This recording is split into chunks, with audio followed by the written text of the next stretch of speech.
Welcome back. The skate journey continues.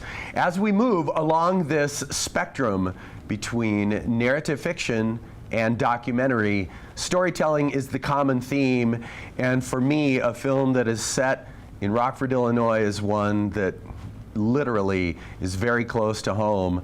I'm excited to talk about this film with the filmmaker, the director. The film is Minding the Gap. It's about skating. It's also about life, and it's about moving beyond the challenges of one's early life into a brighter future. This is Bing Liu. Good morning. Good morning. How are you? I'm good. How are you? I'm great. Yeah. I'm so excited. I'm excited you're here. I'm excited that you stayed with this film.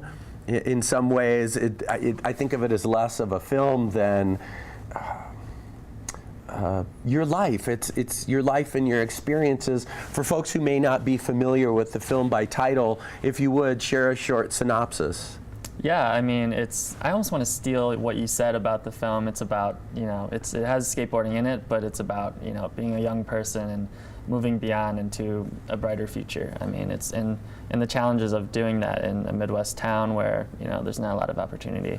So it's about a lot of things, and I feel like it's one of those films where it just slowly unfolds, and the more I talk about it in detail, the more I give away and, sort of ruin the enjoyment of watching it. It's true, and I feel kind of the same, I don't want to say hesitancy, but I feel the same obligation. I was very fortunate to get an advanced screener and be able to see, I guess maybe the best way to kind of start the context is that from early times, you and your friends Zach and Keir skated, skate or die, skate is life, and you were always shooting video.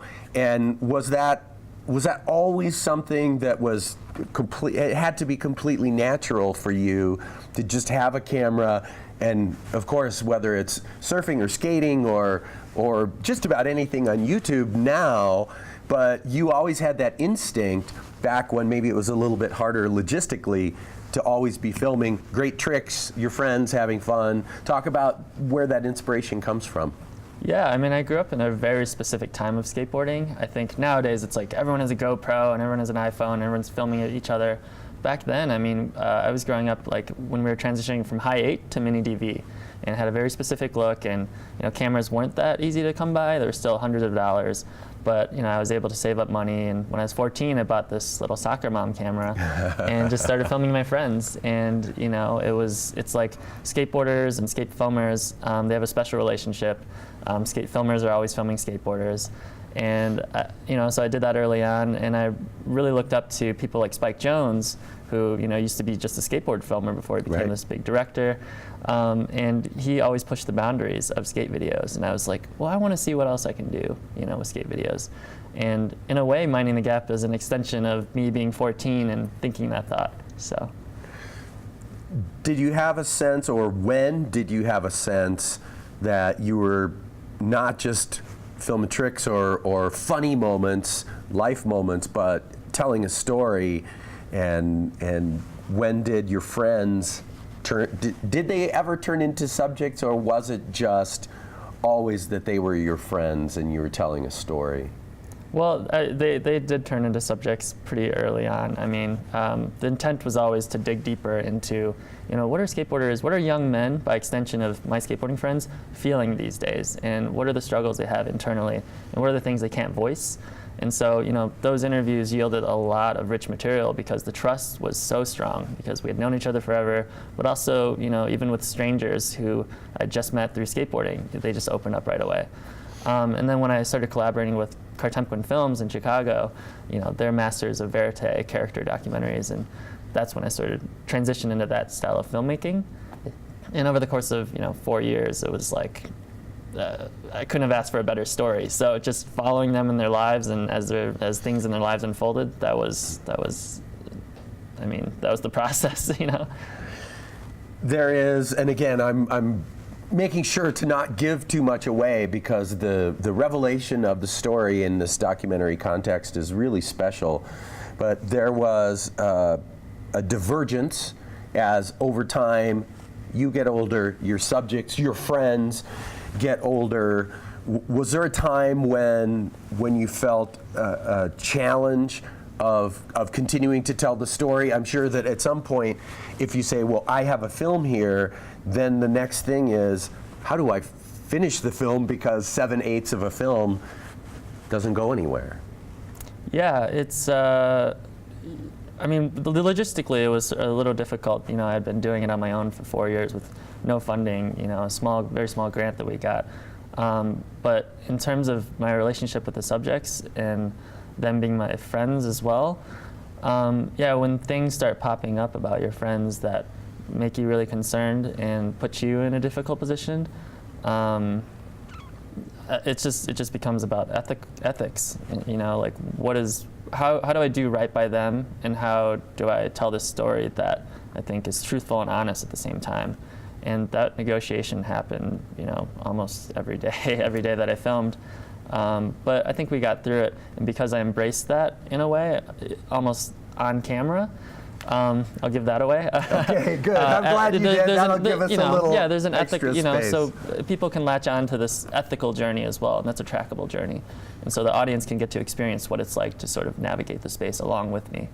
So. And it feels so authentic and surprising, but also not surprising in a way in which the frame changes and the frame turns, and your experience as a storyteller in which you didn't go to a place far away, you didn't go to a subject that you weren't familiar with, that just interested you and said, hi, my name is Bing and I want to tell your story. As much as you're comfortable with, talk about that thing of the story going from being biographical about your subjects to, oh, here's the side of the frame starting to include the filmmaker.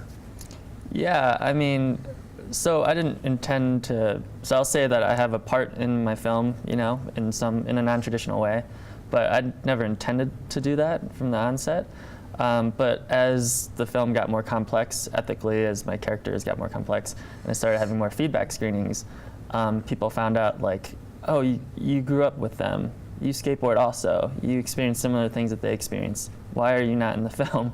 And so, you know, I was like, I don't know about that. But eventually I found a way to sort of embrace that through what you're talking about, which is, you know, sort of the frame sort of drifting off a little bit from focus, and literally as well as we, you know, drift off. Not on Zach and Kier, my two subjects. So it's, yeah, it was sort of like slow figuring out puzzle piece. Yeah. We all grow up, life changes, and it feels like your relationship to skateboarding changes. It almost feels like skateboarding in some ways, as it's not necessarily in the narrative quite as much over time, the meaning of it changes and deepens. Is that, even if you may not be skating as much, just the thought of the way that you love skateboarding, the way that you loved skateboarding in some of the earliest footage of all of you guys when you're adolescents, when you hadn't gotten strong enough to pull off certain tricks and that kind of thing. Can it become more meaningful even as you do the activity less? I think it's a proxy for your maturity. When you're a young man, I think, when you're an angry young man, you know, you fall, and it's almost like you relish that pain. You know, it's a way to, you know, catharsis. But, you know, as you get older, you have less time to do it, you know. You go to the skate park and you're like, these little kids, like, this is my 3 hours this week to do this, you know, like, I just want to skate. And you appreciate it more because of that. And I think you don't take risks as much, maybe. You know, you realize, like, there's a fun aspect to it. It's what you make of it, I think. You know, that's what's so special about skateboarding. There's no rules. You know, if you fail, it's because you think you failed. You know, it's like this thing that you wanted to accomplish that you didn't accomplish. So it's really in your head, and that's part of the reasoning that we named the film Minding the Gap, because it's such a mindful thing, you know. So. I can't quite get over the fact that we grew up in a different time, but very close to one another geographically, and yet here we are in Park City at the biggest film festival in the world, screening this film. What is your feeling toward Rockford, and after this journey that you've been through, where, in a way, Rockford is a character and Rockford is, it seems to me like one of your best friends too. Yeah, I mean, it's a place that I think a lot of people in the country can, if they can't relate to it directly from their own experiences, they can, sort of know these places. I think people who grew up there, like you and I, we appreciate it in a different way than, the media might paint it as like a flyover state or, rural America or whatever, There's a lot of people that grow up there and have a pride about the grittiness of life there. It's not bad, it's not good, it's just a different sort of life, Yeah, I'm really glad that I grew up in Rockford and had the experience I had there. I think it made me who I am today. So, and I don't know if you feel the same way, but absolutely, yeah. No question about it. I'm always an Iowa boy, Yeah. and you're not too far away still in Chicago. Mm-hmm. So, do you go back? Do you access or in the theme of moving forward, making peace with the past, not forgetting the past? Do you still revisit that past? I mean, I have a family. I think this film is very much about family. So I have a relationship with my mother and my half brother that, it's always going to be an evolving process to build a stronger relationship with them. So in terms of going back to Rockford, I don't know. I mean, I went back a lot in filming this film, Sure. But yeah, I guess time will tell. Indeed. Yeah. The film continues on into the present moment. Mm-hmm. I should know this, but have you premiered yet? We premiere tonight at 5:30 at the Egyptian. I would try waitlisting, but I think the tickets are, gone, as well as like most of the other premieres this weekend. But we have 4 more screenings throughout the week, all evening screenings. So I would love for people to come out. Fantastic. Yeah. And where should folks who are watching who aren't here in Park City go to find out more about the film? Yeah, we have a website. It's mindingthegapfilm.com. So go there for more information, and yeah, hopefully you'll get to see the film soon. Indeed. One of the beautiful things about documentary is that you begin to feel as a viewer this kinship with the characters that are shown on screen, your subjects, and so I say, what up to your friends, to your subjects, the fellows, your brother, and thank you so much for staying with it, making this film, and thank you for coming to visit us at Park City Television. Thanks so much. And Thanks, pleasure Bing. to be here. Yep. So fantastic. Mindingthegapfilm.com. Connect with this film if you know anything about working class life, places where Bing and I are from. You will absolutely connect to this film. We're going to take a break. We'll be right back.